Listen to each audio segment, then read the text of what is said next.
A palavra de Deus liberada sobre você vai trazer à existência uma capacidade que você não sabia que poderia ser gerada dentro de você, para que você desenvolva o que precisa ser desenvolvido na sua vida, para tomar posse daquilo que Deus liberou sobre você.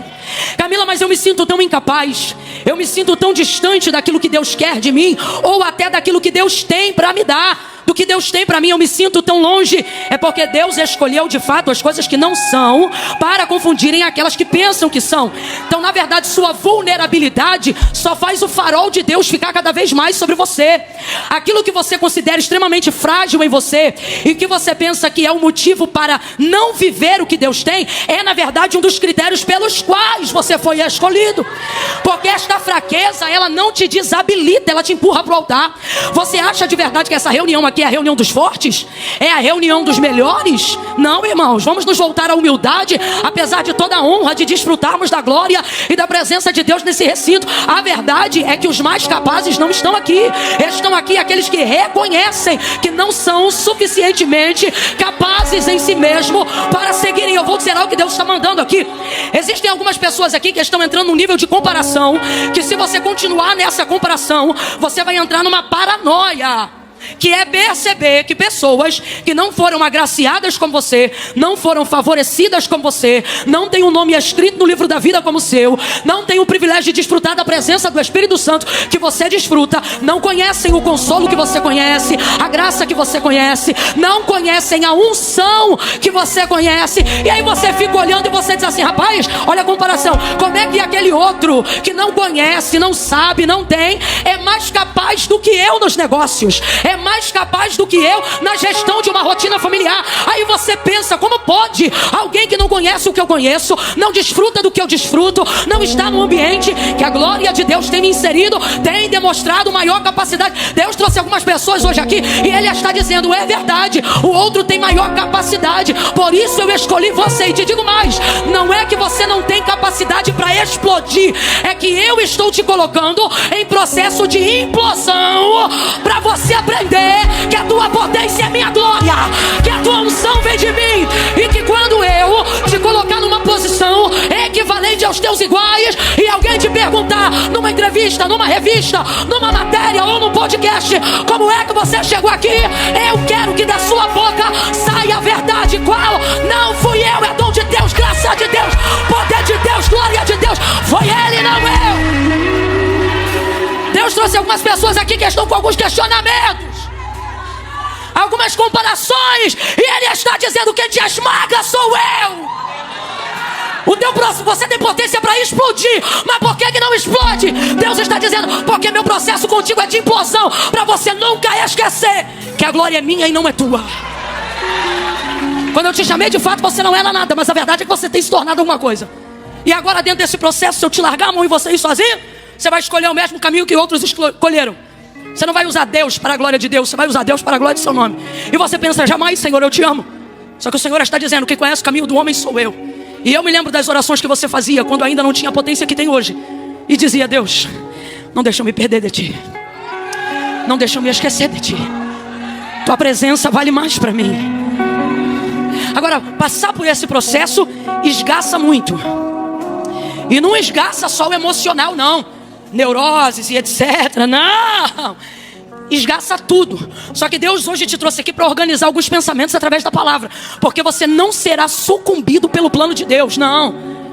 Você não será sucumbido pela graça, pela unção, não. Camila, por que você está usando esse comportamento? Porque é o tipo de comparação que você faz. Se Deus é comigo e tal, por que eu não rompo? Por que eu estou num processo? Deus está falando comigo aqui. Eu não começo a introdução de mensagem assim, não. Os exegetas já estão murmurando. Mas Deus está sendo claro demais hoje aqui. Deus nos trouxe nessa noite para respostas.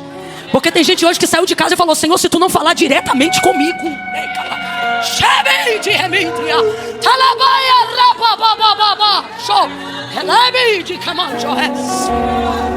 processo de esmagamento, sabe?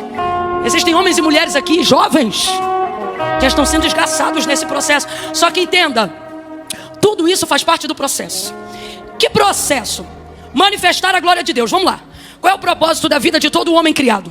Não estou nem falando de filho, estou falando de todo homem criado, estou falando de toda criatura nascida.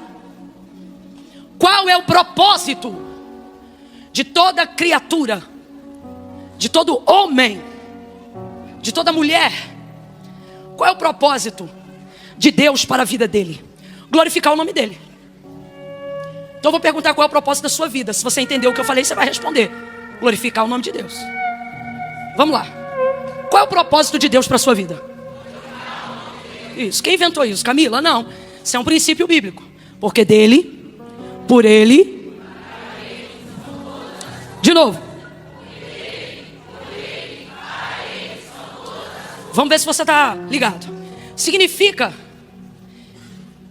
que quando Deus criou você, Ele estava pensando em quê? Deixa eu ver se você entendeu. Quando Deus criou você, você acha que Ele estava pensando em quem? Você? Se você entendeu, aqui é uma questão lógica, ok? Não precisa nem entrar com espiritualidade. Se dele, por meio dele e para ele, são todas as coisas, comece a sufocar o seu ego agora mesmo, compreendendo a primeira coisa: quando Deus me criou, Ele não estava pensando, Ele estava pensando. Se você está com raiva disso, é porque tua vaidade já está transbordando. Significa que você está muito distante do propósito. Quando eu compreendo que eu sou para a glória de Deus, não, Camila, mas a minha casa, a minha família, eu estou falando de origem de existência. E a palavra de Deus nos garante que todo ser criado, antes de ser gerado no ventre da sua mãe ou retirado da semente de seu pai, ele nasceu no pensamento de Deus. Jeremias vai falar uma palavra que eu acho linda. Ele diz assim: tu me teceste de um modo terrível e maravilhoso no ventre da minha mãe. Alguém aqui já viu aquele processo do tecelão? Fio a fio. Essa epiderme aí, essa pele que você carrega, de acordo com o profeta Jeremias e no entendimento de criação de Deus para ele está dizendo: tu me fizeste fio a fio. Oh, aleluia. Então, veja, dentro desse processo, eu entendo que quando Deus me criou, não era em mim que Ele estava pensando. E isso não me entristece, isso me alegra. Porque se Ele estava pensando nele, tudo o que Deus faz é perfeito e agradável. A vontade de Deus é boa, perfeita.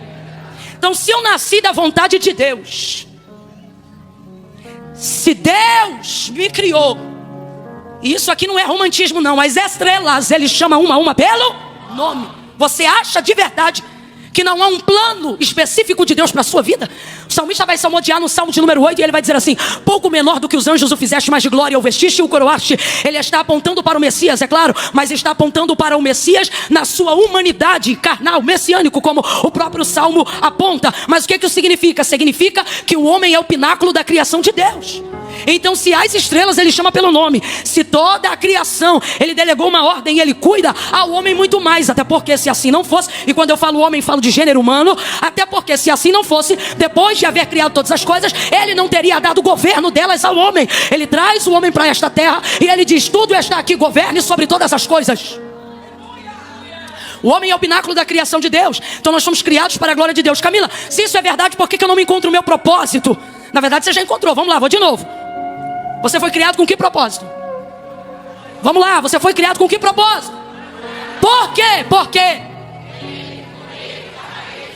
Mas por que você vive por aí dizendo: Deus, qual é meu propósito?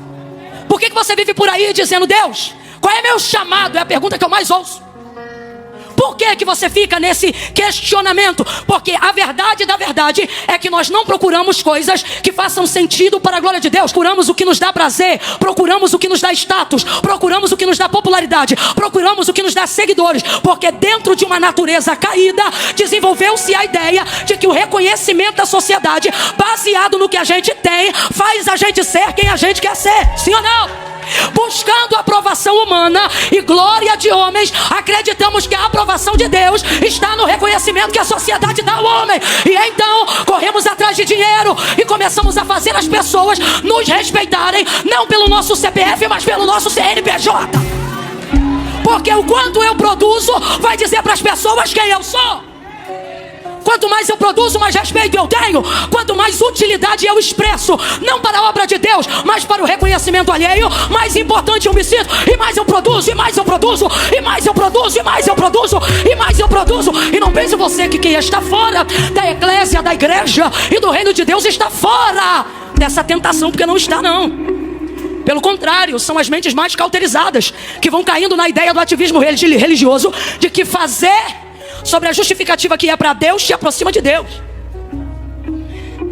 Quando na verdade muitos conhecem Ele, mas não são conhecidos dele. Gente, naquele dia Jesus vai dizer: muitos virão muitos. Ele disse: bora, ele disse: vão vir para mim e vão dizer: em teu nome eu expulsei demônios, em teu nome eu curei.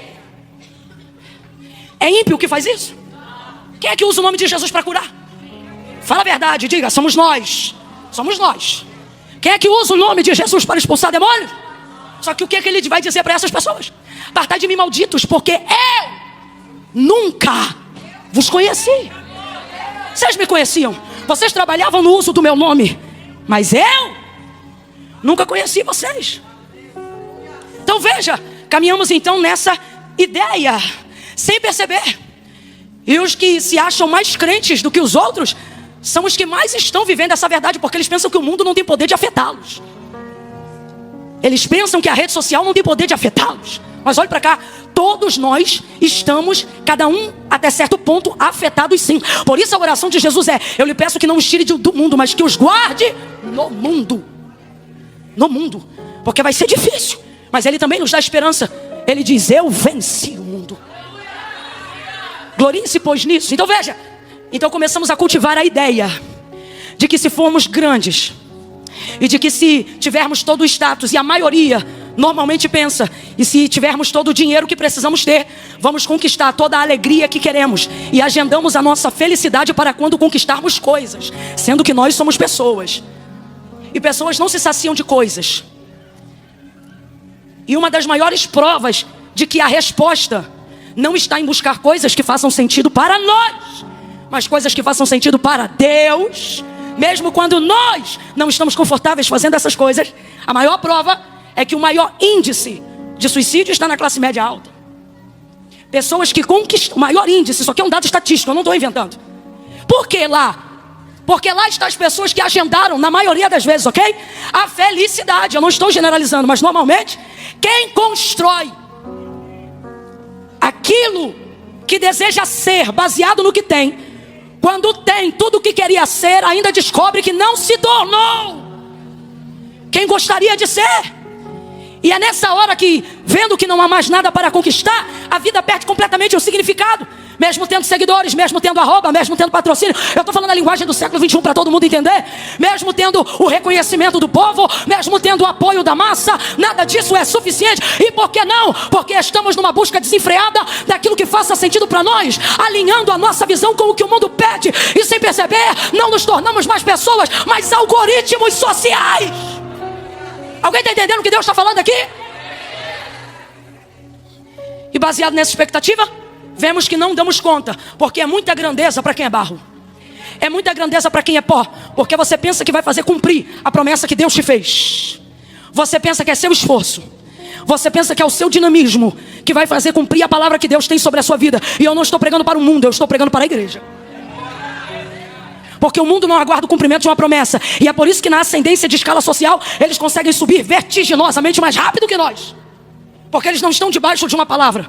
Mas nós, aguardando o cumprimento de uma palavra, pensamos em preparar todo o cenário. O cenário que deveria estar pautado na obediência e na capacidade de Deus, e não nossa. Haja vista que não fomos escolhidos por aquilo que fazemos, mas justamente por quem não somos.